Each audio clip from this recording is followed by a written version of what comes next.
श्रीमङ्गलमूर्ति मोरया भगवती श्री जगदम्बा माता की जय। श्री सद्गुरुनाथ महाराज की जय। राजाधिराज प्रभु रामचंद्र भगवान की जय।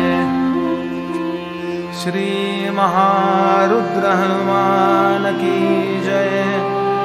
अवधूत चिंतन श्री गुरुदेव दत्त सब संतन की जय। श्री राम जय जय राम। बोलिए श्री राम जय राम। श्री राम जय राम। श्री राम जय राम जय राम। श्री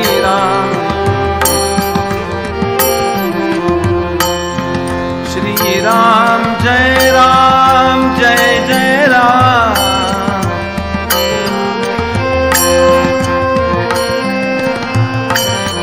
श्री राम जय राम जय राम।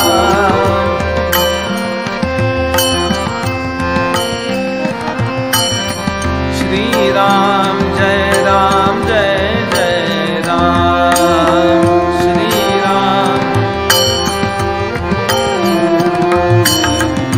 श्री राम जय राम जय राम।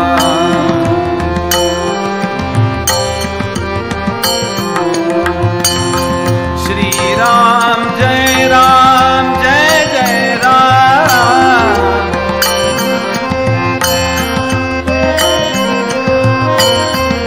श्री राम जय राम जय राम।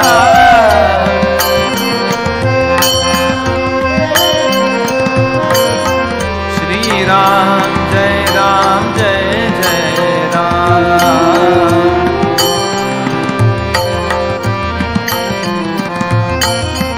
श्री राम जय राम जय राम।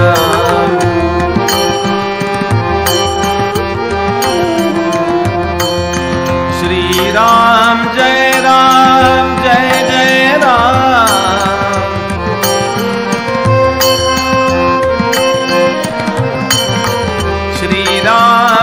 राम जय राम।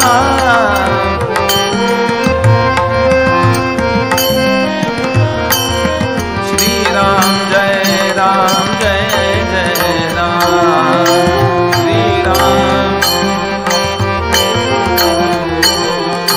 श्री राम जय राम जय राम।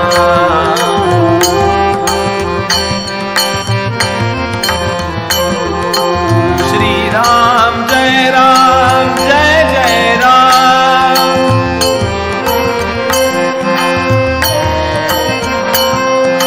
श्री राम जय राम जय राम।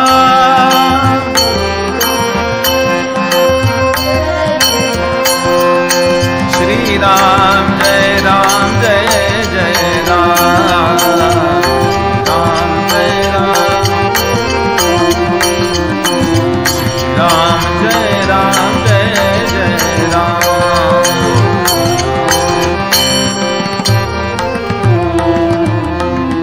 राजाधिराज प्रभु रामचंद्र भगवान की जय। जय जय रघुवीर समर्थ गणाधीशसो ईश सर्वा गुणांचा। मूळारंभ आरंभतो निर्गुणाचा।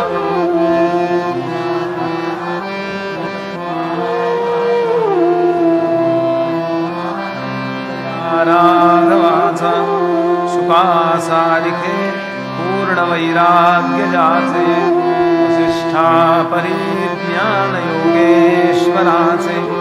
कवी वाल्मिका सारिखा मान्य ईसा। नमस्कार माझा सद्गुरु रामदासा। यः पृथिवीभर वारणाय दिविजयी सम्प्रार्थितश्चिन्मयः। संजातः पृथिवीतले रविकुले माया मनुष्यो व्ययः निष्ठक्रम हत राक्षसः पुनरगाद ब्रह्मत्वमाद्यं स्थिरां कीर्तिं पापारां विधाय जगतां तञ्जानकीशं भजे विश्वोद्भवस्थितिलयादिषु हेतुमेकं मायाश्रयं विगतमायमचिन्त्य मूर्तिम् आनन्दसान्द्रमवलं निजबोधरूपं सीतापतिं विदिततत्त्वमहं नमामि धीरं धीरं दरिद्रीं पदकमलमुखन्याससत्पीडयन्तं निष्काणैर्नाशयन्तं निखिलकलिमलन्तालिजैः कङ्कणानां गायन्तं राम रामेत्यतिरतिरभसै राघवं संस्मरन्तं सङ्गीताचार्यवर्यं कपिकुलतिलकं मारुतिं नौमि वीरं कल्याणानां निधानं कलिमलमथनं पावनं पावनानां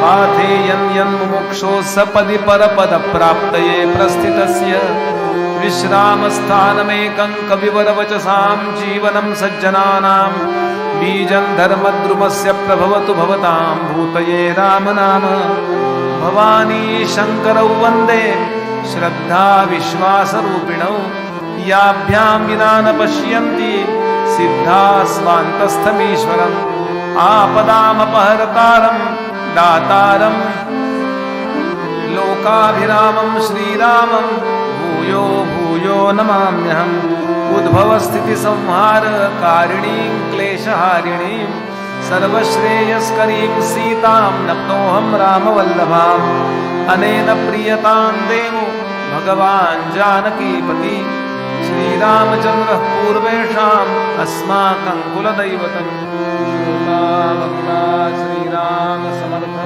श्रीराम समर्थ श्रीराम समर्थ जय जय रघुवीर समर्थ श्रीराम जय राम जय जय राम श्रीराम जय राम जय जय राम श्रीराम जय राम जय जय राम।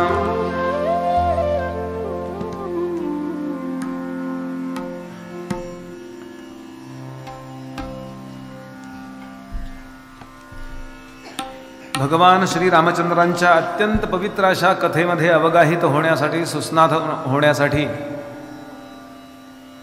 आपल्या प्रपंचातल्या अनेक कार्यांना दूर ठेवून आत्ता सकाळच्या गडबडीच्या वेळेला सुद्धा कथेसाठी उपस्थित असणारे सर्व भाविक अधिकारी श्रोते सर्वांच्या हृदयस्थ परमात्म्याला मनापासून नमस्कार करतो। भगवंताची कृपा आपल्यावर अखंड राहावी याकरता भगवंताला जे वागणं प्रिय आहे असं आपल्याकडून घडावं याकरता प्रामाणिकपणे प्रयत्नशील असणारे जे धार्मिक सज्जन बसले असतील त्यांच्या श्रीचरणांना वेगळा नमस्कार करतो। अधिकारी साधक तत्वचिंतक श्रेष्ठ असे कला उपासक वैदिक याज्ञिक कीर्तनकार प्रवचनकार समाजातल्या अनेक क्षेत्रातले मान्यवर इथे बसलेत सर्वांबद्दल आदराचा भाव व्यक्त करतो। प्रत्यक्ष गोंदवलेकर महाराजांची परंपरा ज्यांना प्राप्त आहे असे श्री धानोरकर शास्त्री इथे बसलेत त्यांना नमस्कार करतो। संहिता वाचक श्री गोविंद मांडवगणे यांना अभिवादन करतो। आत्ता याच वर्षी मी USA गेलो होतो त्यावेळेला शॉर्लेटला ज्यांनी कथा कीर्तनाचं आयोजन केलं ते श्री नितीनदादा कुलकर्णी आणि विजयाताई कुलकर्णी यांना सगळ्यांच्या तर्फे अभिवादन करतो आणि कथेला आरंभ करतो।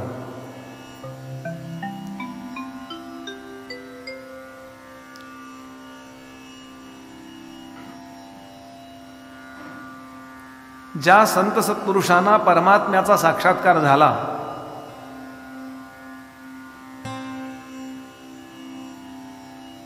विश्वाचा निर्माता त्यांना स्वच्छ भेटला व्यवस्थित सुस्पष्टपणे त्यांना दिसला आणि सर्व ज्ञान ज्यांना प्राप्त झालं अशा संत सत्पुरुषांनी आपल्याकरता कसं वागा आणि कसं वागू नका हे आपल्या ग्रंथांमध्ये लिहिलं। या सगळ्या मंडळींना सत्याचा साक्षात्कार झालेला असल्यामुळं त्यांचं सांगणं निश्चितच एकांगी नसणार आहे।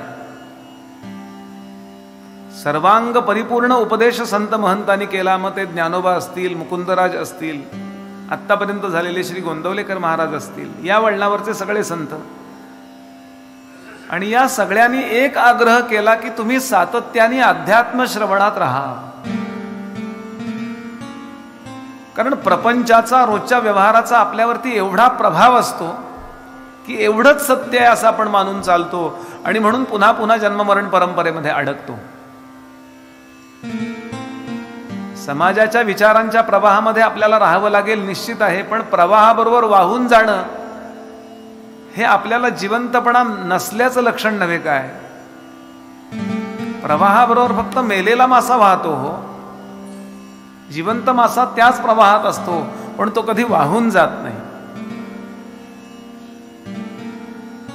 आणि आपल्या चित्तातला हा जिवंतपणा जागृत ठेवण्यासाठी सातत्यानं अध्यात्म श्रवणाचा आग्रह संतांनी केला. मग त्यात काय काय ऐका, तर वेदांत ऐका, सदाचार ऐका, भक्तीबद्दलचं काहीतरी ऐका, गुरुतत्व कसं आहे ते ऐका, dos and don'ts, ifs and buts असं ज्याला आपण म्हणतो, विधी आणि निषेध, असं वागा असं वागू नका, या सगळ्या संकल्पना स्वच्छ ठेवण्याकरता सातत्याने ही गोष्ट करा. समर्थांची ओवी सांगतो आणि आपल्या मूळ विषयाला सुरुवात करूया. समर्थ म्हणाले, मनाच्या तोडून ओढी. मनाला अनेक ओढी असतात, काही मनाला टेस्ट आवडतात, चवी आवडतात, त्याला ते आवडतं, त्याला हे आवडतं. समर्थ म्हणाले, मनाच्या तोडून ओढी श्रवणी बैसावे आवडी, सावधपणे घडीने घडी काळ सार्थक करावा. आपला काळ सार्थक करावा याकरता आवडणाऱ्या गोष्टी कुठल्या आहेत आणि कल्याणाच्या गोष्टी कुठल्या आहेत. कदाचित कल्याणाची गोष्ट एखाद्याला आवडत असते,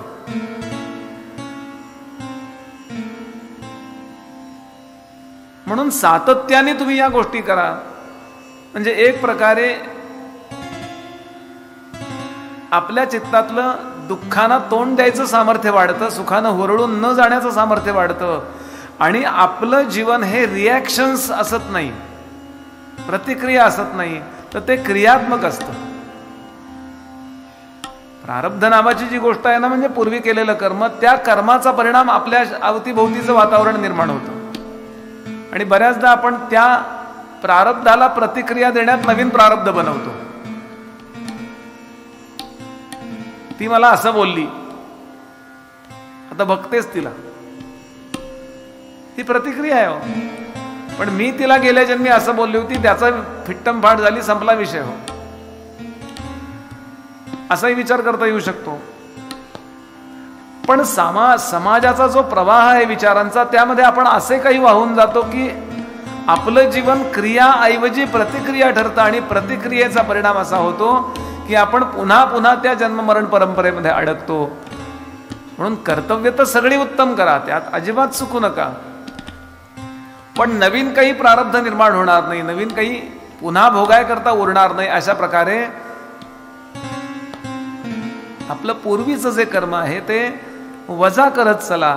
आणि एका अर्थानं आपण आपल्या आत्मस्वरूपाचा वेध घेण्याचा, आपण जे मूळ आहोत, सत्य जे आपलं स्वरूप आहे त्याचा वेध घेण्याचा, ते मी आहे हे ओळखण्याचा प्रामाणिक प्रयत्न करा. आणि यासाठी सातत्याने काही कथा मुद्दाम सुचवल्यात समर्थांनी, ज्ञानोबांनी, तुकोबांनी, सगळ्या संतांनी. त्यातली सर्वोत्तम कथा कुठली असेल तर ती श्रीरामकथा आहे. कथा अनेक आहेत, पण या कथांमध्ये सगळ्यात उत्तम कथा, समस्तामध्ये श्रेष्ठ या राघवाची, समर्थ म्हणाले. आपण म्हणाल, बुवा भागवताच्या वेळेला पण तुम्ही हेच सांगता, सर्वश्रेष्ठ कथा भागवत आहे. काही लोक कुरुक्षेत्रावर इकडे महाभारत ऐकायला आले होते, ते म्हणतील, बुवा महाभारताच्या वेळेला तुम्ही महाभारत श्रेष्ठ आहे सांगितलं.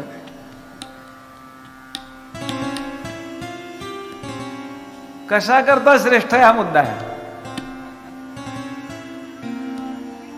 युक्ती शिकायची असेल ना तर महाभारतच श्रेष्ठ आहे.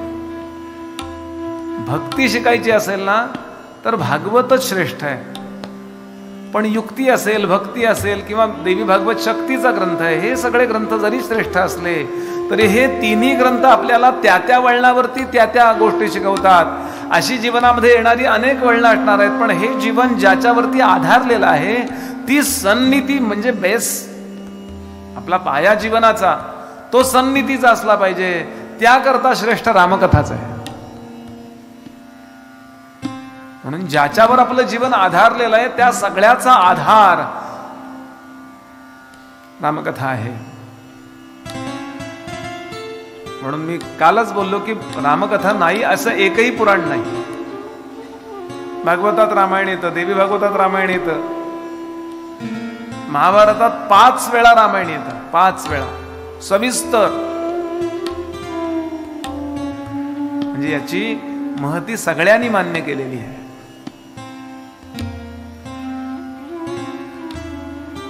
फक्त हे असं होतं की खूप वेळा ऐकलेलं असलं, अनेक एक एक गोष्ट ऐकलेली असते, आपल्याला असंच वाटून जातं की माहिती आहे रामायण आम्हाला. कारण ज्या कथेला समर्थांनी मस्तकावर धारण केलं, ज्या कथेने शिवाजी महाराजांना घडवलं, हे तळमळीने धारण करा. या रामायणाचा एवढा प्रभाव सगळ्या जगावर आहे हो. थायलंडच्या राजाला राम म्हणतात. राम 14, राम 15 अशी नाव आहेत त्यांची. थायलंडमध्ये अयोध्या नावाचं गाव, आता राम मंदिर चालू आहे तिथे, मंदिराचं बांधकाम. काय गंमत आहे, भारतात सुद्धा बांधकाम पूर्ण होत आलंय आणि तिथेही बांधकाम पूर्ण होत आलंय. 40 इस्लाम राष्ट्रामध्ये राम नावाची नोट चालते, करन्सी आहे राम नावाची इस्लाम राष्ट्रात. अरे आपल्याकडे रामायण नावाची सिरियल चालू होती ना, 87 वगैरे असेल, 1987.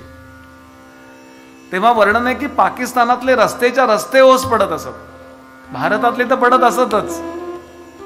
सकाळी 9 ते 10 सिरियल असायची, आठवत असेल आपल्याला. पाकिस्तानातले रस्ते ओस पडत असत. त्यांना विचारलं का, ते म्हणाले आमचा पण राम कोणीतरी लागतो. सगळे देश, भाषा, राष्ट्र, जाती पाती या सगळ्यांना ओलांडून रामराय सगळीकडे पोहोचलेले आहेत. तुम्ही राजकारणात राम आणलात तर तुमचा विषय झाला, पण प्रत्यक्षात राम नावाचं जे व्यक्तिमत्व आहे, राम नावाचे जे काही चरित्र आहे ना, ते सगळ्यांवर समान प्रेम करणार आहे.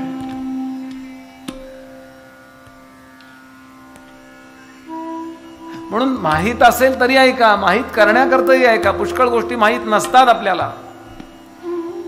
मी कालच सांगितलं, ज्या बाणाने रावणाचा वध झाला तो बाण भारतात, आपल्या महाराष्ट्रात मॅन्युफॅक्चर झालाय, हे माहिती नाहीये हो खूप लोकांना. ती कथा येईल तेव्हा मी ते बोलेन. मला सांगायचा मुद्दा असा की आपल्या जीवनाला घडवणारी, आपलं कुटुंब सावरणारी ही रामकथा आहे. कुटुंबामध्ये शुद्ध प्रेम करायला लावणारी, भावाभावांच्यातलं भांडण मिटवणारी, भावाभावांच्यात शुद्ध प्रेम करायला लावणारी कथा आहे. त्यागाची कथा आहे. निस्वार्थपणे प्रेम, मला यातून काय मिळेल याचा विचार न करता जी कथा आपल्याला सन्निती शिकवते, अशी रामकथा आहे. कुशलव रामायण गातायत आणि इतका आनंद होतोय. पहिला यज्ञ झाला अश्वमेध यज्ञ.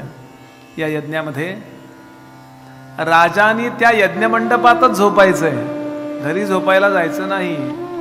तो जो अखंड अग्नी चालू आहे ना, वर्षभर तिथे निघायचंय, तिथेच विश्रांती.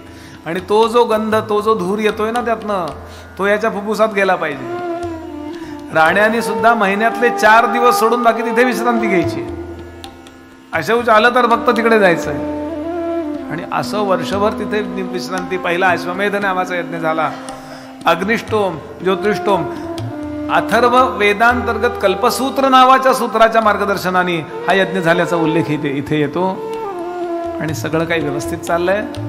आणि शेवटी पूर्णाहुती. या पूर्णाहुतीच्या वेळेला अनेक देवतांची मीटिंग इथे झाली आहे असा वाल्मिकी रामायणात उल्लेख येतो. आणि इथे रावणाचा पहिल्यांदा उल्लेख येतो. सगळ्या देवता प्लॅनिंग करतायत की रावण नावाचा दक्षिणेतला राजा गेले शेकडो वर्ष माजलेला आहे.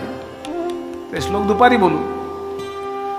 तेव्हा अशा प्रकारे आपण योजना केली पाहिजे, प्लॅनिंग केलं पाहिजे की एक लक्षात घ्याल की डावं आणि उजवं अशी दोन्ही मतं कायम राहणार आहेत. असं कधी होणार नाही की सगळे डावे संपले किंवा सगळे उजवे संपले, असं कधी होणार नाहीये. पण त्याचा बॅलन्स बिघडला की भगवंताला यावं लागतं. आमटीत मीठ पाहिजे की नाही? पाहिजेच. पण पाचपट मीठ झालं तर मग केव्हा तरी आरडाओरडा करावा लागतो घरात. काय चाललंय, काय मीठ काय फुकट आणलेलं नाहीये. तसं भगवंत केव्हा तरी अवतरित होतो.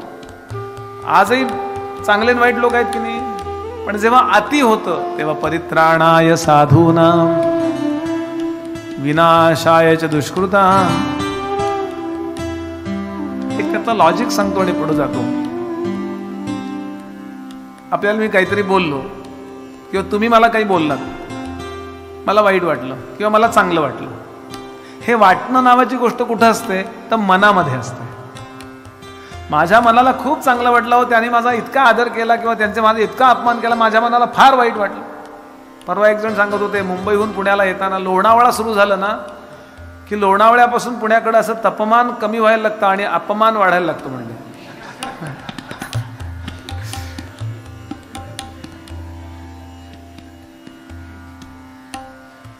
तर तपमान आणि अपमान हे मान मनाला कळतं, लक्षात घ्या. आता वैयक्तिक जसं मन असतं ना तसं मॉबचं पण एक मन असतं. एक व्यक्तीचं म्हणून मन असतं आणि एक मॉबचं म्हणून आपल्या सगळ्यांचं म्हणून मन आहे. ते मला मनाचा अंदाज करता आला पाहिजे की आता प्रवचन थांबवायला पाहिजे बरं का. हे जसं एक मी 100-200 लोकांबद्दल बोलतोय, असं भारताचं एक मन आहे, असं पृथ्वीचं एक मन आहे, पूर्णच्या पूर्ण.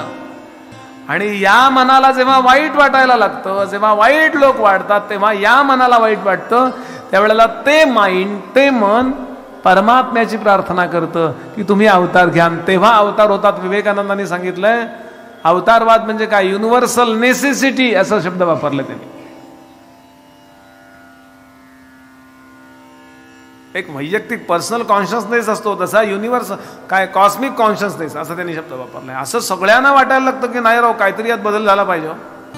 असं 15 साली खूप लोकांना वाटलं, म्हणून बदललं की नाही भारतातलं.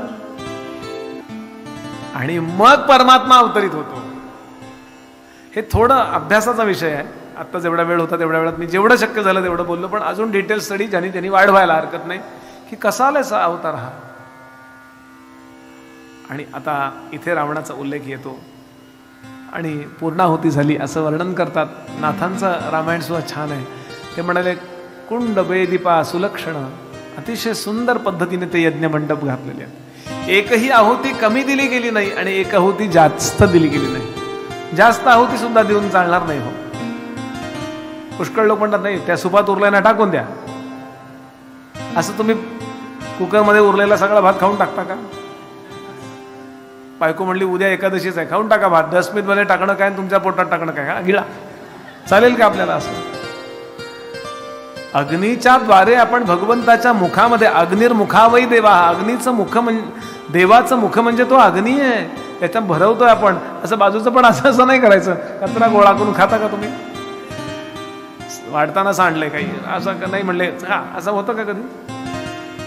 मग तो फील आला पाहिजे आणि म्हणून असा हात लावायचा आहे. काय तो परमात्मा इथे पण आहे आणि तो त्या मुखातून जेवतोय तेव्हा जेव्हा हा, असा भाव त्या यज्ञाच्या आहुतीमध्ये पाहिजे.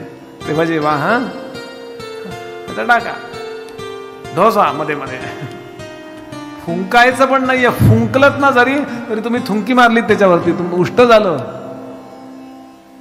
म्हणून ती पूर्वी अशा फुंकण्या असायच्या की इथं केलं की असा जायचा, म्हणजे वारा पण जायचा तिथे पण थुंकी नाही जायची.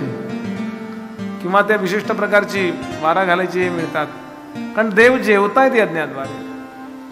आणि इतका सुरेख यज्ञ पूर्ण पडला.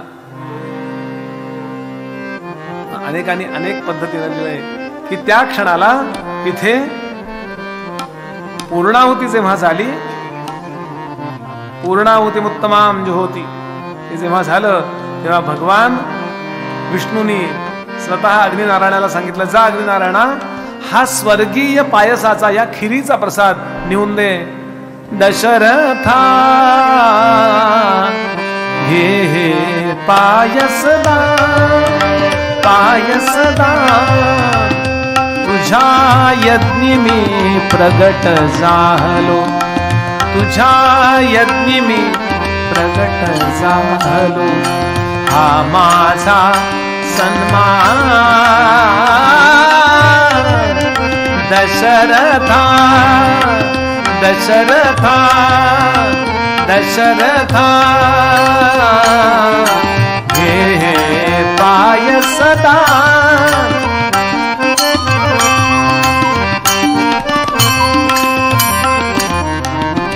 तव यज्ञाची सांगता तृप्त झाल्या सर्व देवता, प्रसन्न झाले नृपा तुझ्यावर, प्रसन्न झाले नृपा तुझ्यावर, श्री विष्णू भगवान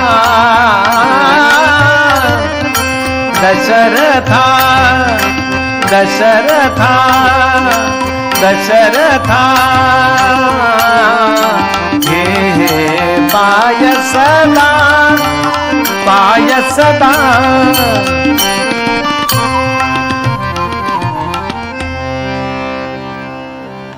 अग्निनारायण प्रगट असे झाला, तुष्ट चित्ते अर्पियले पायसाला, भक्ती भावे सेविती राजकांता, पूर्ण ब्रह्मची प्रगटेल उदरी आता, चत्वारि अस्य शृंगाः त्रयो अस्य पादाः द्वे शीर्षे, चार शिंग, धुरासारखं दर्शन आहे बरं, धुरामध्ये प्रकाश कोंडला तर कसं, असं ते अग्निनारायणाचं दर्शन, त्रयो अस्य पादाः तीन पावलं आहेत त्याची, आणि दोन मुख द्वे शीर्षे, असा भगवंत अग्निनारायण प्रगट झाला. आणि त्यांनी सांगितलं, बाबा रे, ततो वैजमानस्य पावकात अदुलप्रभम प्रादुर्भूतम महद्भूत महावीर्यम महाबलम. स्वतः त्यांनी सांगितलं, बाबा रे, हे पायस घे, सोन्याची थाळी, सोन्याची अशी कटोरी आहे, त्याला चांदीचं झाकण आहे, आणि त्यात घट्ट अशी खीर आहे, कामधेनूच्या दुधापासून बनवलेलं आहे हे. आणि हे राण्यांना दे कसं, भार्याणाम अनुरूपाणाम अश्नीतेति प्रयच्छ वैः तात सुत्वम लप्स्य सेत पुत्रान यदर्थम यजसे नृप. तुझ्या तिन्ही राण्यांना त्यांच्या अधिकार, भार्याणाम अनुरूपाणाम, त्यांच्या योग्यतेप्रमाणे त्यांना हे पायस दे. अग्निनारायणाचं हे कंडिशनल डोनेशन होतं. हे घे, तुमचं तुम्ही खा, कसं ते तुमचं तुम्ही बघा, असं नाही, पूर्वा तुमचं तुम्ही ते, असं नाही, त्यांच्या योग्यतेप्रमाणे दे. योग्यता म्हणजे जरी तिन्ही राण्या असल्या तरी त्या तिघींची राजसिंहासनं वेगळी वेगळी आहेत, त्यांच्या ठिकाणाला नावं आहेत. त्यांच्या उजव्या हाताला जी पहिली बसते ती कौसल्या, ती राजमहिषी मुख्य पत्नी आहे. राजाच्या हाताला पहिला हात कोणी लावायचा आहे, कौसल्यानी. कौसल्याच्या मागे सुमित्रा आहे, सुमित्रेच्या मागे कैकेयी आहे. सुमित्रा ही परिवृत्ती आहे, राजमहिषी हे पहिलं ठिकाण, दुसरी परिवृत्ती नावाची पत्नी ही दुसरी पत्नी आहे, आणि तिसरी जी वावाता असं नाव आहे तिचं, नंतरची. वावाता म्हणजे आफ्टर, नंतर, सगळ्यात शेवटी. या तिघींना आता त्यांनी सांगितलं, यथाधिकारम विभाजस्व, त्यांच्या अधिकाराप्रमाणे त्यांना दे. त्या तिघींचे अधिकार वेगवेगळे आहेत. समान बिमान हे सगळं जे बोलणं आहे बरं का, नुसतं असं कोणी समान नसतं. तुम्ही डावा हात उजवा हात फरक आहे की नाही, बोला ना. थोडा फरक असतोच आपल्या शरीरात, डोळ्यात फरक असतो की नाही, नागपुडीत फरक, अगदी सेम, थोडा तरी फरक असतो, सेम काही नसतं. अहो, चष्म्याच्या नंबरमध्ये फरक असतो की नाही, डावा उजवा, हे सगळं समान. मग लावा बरं सगळे समान चष्मे, कुठं जाल. अहो, भेद म्हणजे सृष्टी आहे आणि अभेद म्हणजे परब्रह्म आहे. निर्दोषम हे समम ब्रह्म तस्मात ब्रह्मणी ते स्थित.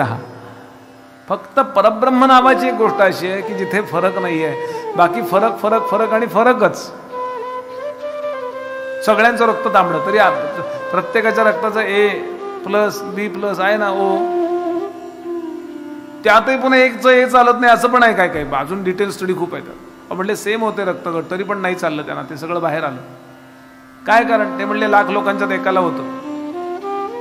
याचा अर्थ आमच्याजवळ उत्तर नाही असा अर्थ आहे. असं तो, आणि म्हणून त्यांची योग्यता वेगळी आहे, त्याची कारणं पण आहेत. आणि म्हणून त्यांना कसं दिलं? कौसल्यायै पायसार्धौ कौसल्यायै ददौ. जे एक होतं त्यातला अर्धा तुकडा कौसल्याला दिला, अर्धौ सुमित्रायै ददौ. उरलेला अर्धा होता त्यातला अर्धा सुमित्रेला दिला. आता तदर्धौ, त्याच उरला होता त्यातला अर्धा तुकडा परत कैकेयीला दिला, आणि तो उरलेला होता तो कैकेयीकडनं सुमित्रेला दिला. कळलं का? नाही कळलं तर सोडून द्या.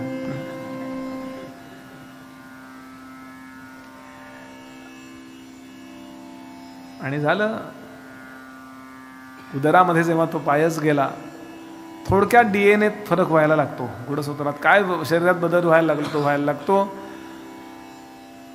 आता वाल्मिकीने इथे डोहाळे बिहाळे असलं काही लिहिलेलं नाही आहे.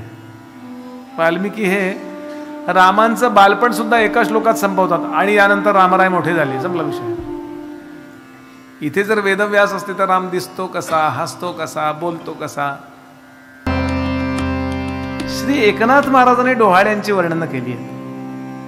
वाल्मिकी ही वर्णनं करत नाहीत, पण एकनाथ महाराज भावार्थ रामायणात लिहितात की दशरथाने या तिघींना जाऊन विचारलं की तुमचे डोहाळे काय आहेत, डोहाळे काय आहेत.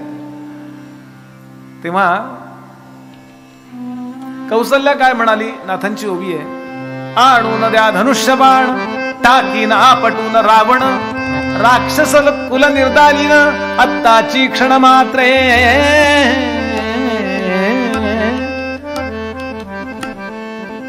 आत्ताच्या आत्ता मी त्या रावणाला मारून टाकते, धनुष्यबाण आणून द्या मला. एकदम दशरथ महाराज विचार करतात, बापरे. म्हणजे असं म्हणतात की पोटात बाळ असताना त्याच्या इच्छा आईला होतात, त्याला डोहाळे म्हणतात असं म्हटलं जातं. म्हणाले, सुमित्रेला विचारलं तुला काय पाहिजे? ती म्हणाली, ज्येष्ठ सेवेचे निज सुख, ज्येष्ठ सेवेचे निज सुख, मजा आहे आत्यंतिक, तुम्ही द्यावे हेची एक, आणिक काही मज न लगे. मला थोरल्याची सेवा करायची. आणि बघा, सुमित्रेच्या दोन्ही मुलांनी थोरल्याची सेवा केली. कैकेयीकडे जाऊन पाहिलं, कैकेयी तर शांत समाधी लावून बसली होती, अत्यंत शांत.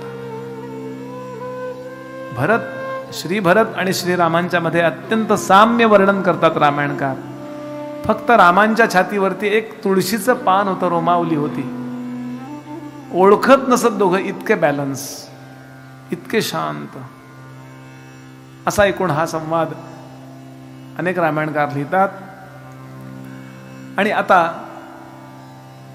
आत्ताच्या भाषेत बोलतो, जेव्हा प्रभूंचा जन्म होणार आहे त्याच्या आधी, म्हणजे 12:30ला जन्म आपण करतो सगळीकडे रामजन्म, तर साधारण 10:30ला घडलेली गोष्ट आहे ही. वाल्मिकी पण लिहितात, अनेक रामायणकार लिहितात की कौसल्याच्या महालामध्ये भगवान श्री महाविष्णू प्रकट झाले आणि त्यांनी कौसल्याला दर्शन दिलं. आणि त्यावेळेला दशरथ महाराज आहे तिथे, दोघांना विष्णूने दर्शन दिलं. सजल नीरद श्याम तनू नवरत्न खचित सौवर्ण मुकुट वेच पुराव कलगी विराजित कुटिला नकनितिला सिकस्तु तिलक केशरी गंध हरिया आनंदाचा कंद, हरिहा आनंदाचा कंद, हरिहा.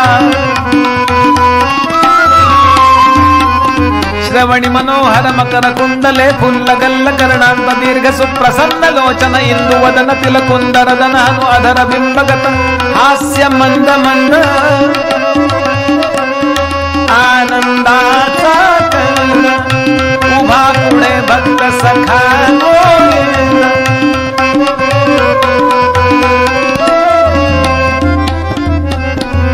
हल्ली तुम्ही ते ब्रेथलेस वगैरे काय म्हणता ना, एकदा श्वास घ्यायचा. सजल नीरद श्याम तनू नवरत्न खचित सौवर्ण मुकुट शरपेत धरावरी कलिहर विराजित कुटिलाले कनंदिला असनी कुस्तुरी त्रिशत केशरी गंध, आनंदाचा कंद, आता बरं श्वास घ्यायचा. श्रवणी मनोहर मकर कुंडले फुल्ल गल्ल कर्णांत दीर्घ सुप्रसन्न लोचन इंदु वदन तिलकुदरन्न कुंदरदन अधरग्रीव हास्य मंद मंद हरिहा आनंदाचा कंद. असा मुद्दाम श्वास घेऊन दाखवला. क्षमा करा, हे किती जुनं आहे हे मला सांगायचं. आणि असा भगवान प्रगट झालेत, अतिशय सुंदर रूप, त्याची सविस्तर वर्णन करतात. आणि बरोबर ती वेळ आली ज्या वेळेकरता भगवान स्वतः अवतरित होण्याकरता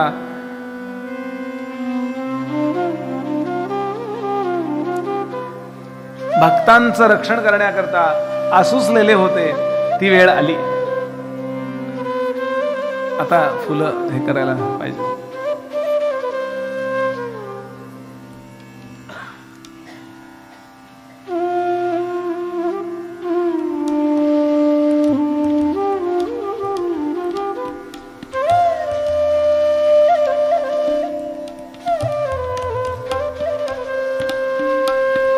मधुमासे स्थिते पक्षे नवम्यां कर्कटे शुभे पुनर्वस्वृक्ष सहिते उच्चस्थे गृहपंचके वसंत ऋतु चैत्रमास शुक्ल पक्षी नवमी दिवस सूर्यवंशी जगन्निवास सूर्यवासली जन्मला माध्यान्न आला चंड किरण पुष्य नक्षत्र साधून अवतरला रघुनंदन पूर्ण ब्रह्म जगद्गुरु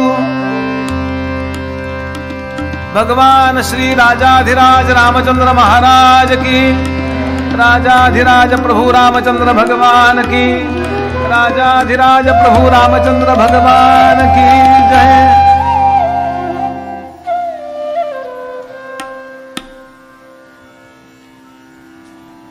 एक पाळणा म्हणूया फक्त, माझ्या पाठोपाठ आपण म्हणा आणि नंतर आपण येऊन इथे व्यवस्थित फुलबहा दर्शन घ्यायला याल तेव्हा. हरी म्हणा कोणी गोविंद म्हणा कोणी गोपाल म्हणा कोणी नारायण. हो हरी गोविंद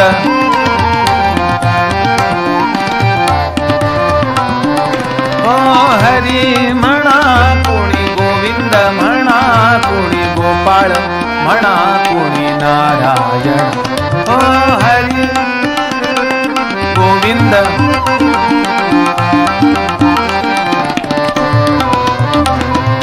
गोविंद गोपाळ हरी नारायण.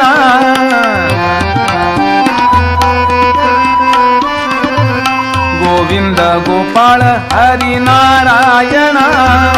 गोविंद हरी म्हणा कोणी गोविंद म्हणा कोणी गोपाळ म्हणा कोणी नारायण. गोविंद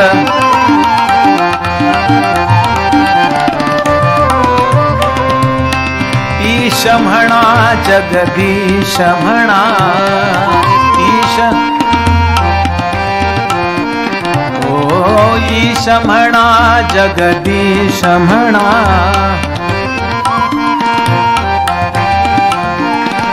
परमेश म्हणा सर्वेश म्हणा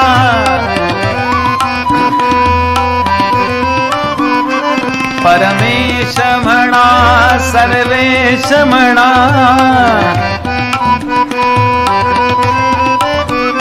ओ हरी म्हणा कोणी गोविंद म्हणा कोणी गोपाळ म्हणा कोणी नारायण.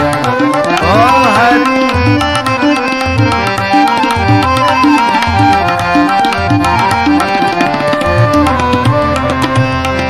दत्त म्हणा गुरु दत्त म्हणा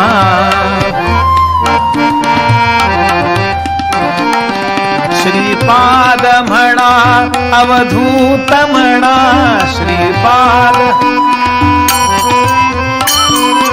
श्रीपाद म्हणा अवधूत म्हणा श्रीपाद. हरी म्हणा कोणी गोविंद म्हणा कोणी गोपाळ म्हणा कोणी नारायण. ओ हरी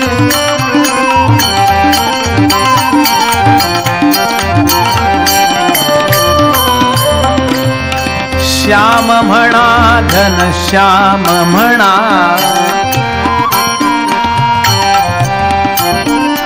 ओ श्याम म्हणा घनश्याम म्हणा,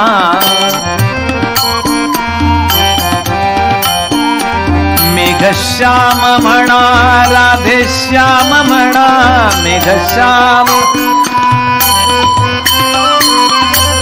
हरी म्हणा, कोणी गोविंद म्हणा, कोणी गोपाळ म्हणा, कोणी नारायण, ओ हरी म्हणा,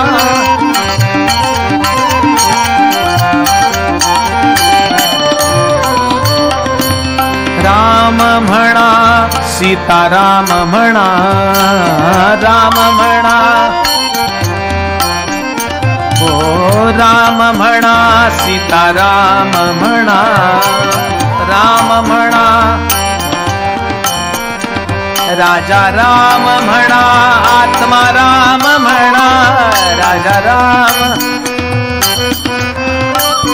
राजा राम म्हणा, आत्मा राम म्हणा,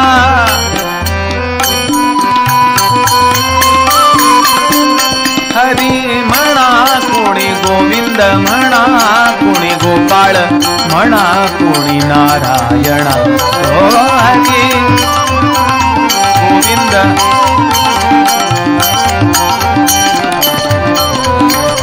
ओ हरी म्हणा, कोणी गोविंद म्हणा, कोणी गोपाळ म्हणा, कोणी नारायण,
राजाधिराज प्रभु रामचंद्र भगवान की, राजाधिराज प्रभु रामचंद्र भगवान की, राजाधिराज प्रभु रामचंद्र भगवान की। श्री राम जय राम, जय जय राम, श्री राम जय राम, आरती ओवाळू पाऊस मेघश्याम राम, रत्न खचित माणिक वर्णुकाय मुकुटी, वर्णुकाय मुकुटी, स्वर्गावरुनी देव पुष्पवृष्टी करीती राम, श्री राम जय राम, जय जय राम,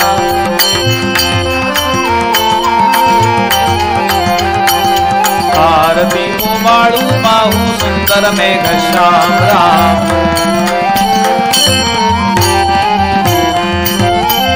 कराचे ताठ करी धनुष्य बाण, करी धनुष्य बाण, कृती पुढे उभा कर जोडून राम, श्री राम जय राम, जय जय राम,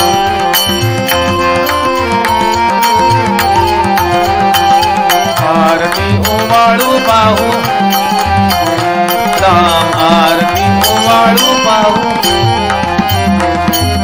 भरत शत्रुघ्न बाई चौऱ्या ढाळीती, आई चौऱ्या ढाळीती, सिंहासनी आरूढले जानकी पती राम, श्री राम जय राम, जय जय राम,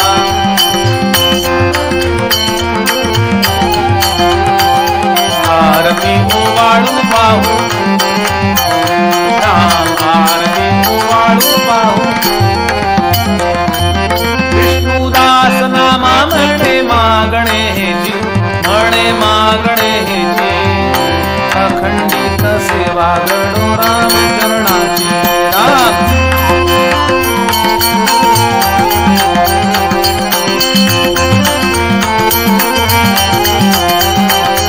आरती वाळू पाहू सुंदर मेघश्याम राम आरती वाळू पाहू हरे राम हरे कृष्ण हरे हरे हरे राम हरे कृष्ण राजाधिराज प्रभु रामचंद्र महाराज की भगवती श्री सीता माता की जय पवन सुत हनुमान की जय सब संतन की जय पुंडलीक वरदा हरि विठ्ठल श्री ज्ञानदेव पंढरीनाथ माऊली ज्ञानेश्वर महाराज की जगद्गुरु तुकाराम महाराज की जय श्री ब्रह्मचैतन्य गोंदवलेकर महाराज की श्री रामानंद प्रल्हाद महाराज की जय सब संतन की जय डोळे मिटून 2 श्लोक म्हणायचे आपल्याला सदा सर्वदा तुझे कारणे देह माझा पडावा उपेक्षू नको गुणवंतानंता रघुनायका मागणे हेची आता उपासनेला दृढ चालवावे भूदेव संतासी सदा लवावे सत्कर्म योगे वयघालवावे सर्वामुखी मंगल बोलवावे जय जय रघुवीर समर्थ